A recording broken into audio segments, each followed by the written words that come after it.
Injection వేసేటప్పుడు వాళ్ళు నీడిల్ని ఏమైనా టచ్ చేస్తున్నారా, లేకపోతే యాంపిల్ లోపల ఆ ఏరియా అనేది టచ్ కాకూడదు. కాబట్టి ఆ నీడిల్కి టచ్ కాకుండా, యాంపిల్ ఏరియాకి టచ్ కాకుండా జాగ్రత్తగా ఇంజెక్షన్ లోడ్ చేసి మీకు స్పీడ్తో క్లీన్ చేసి ఆ ఇంజెక్షన్ వేయాల్సి ఉంటుందండి.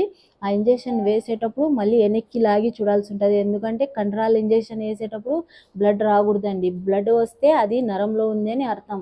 ఎప్పుడైతే కండరాలకి వేసే ఇంజెక్షన్ నరంలోకి వెళ్ళింది అనుకోండి, ఆన్ ద స్పాట్ మీకు రియాక్షన్ వచ్చే అవకాశం ఉంటుంది.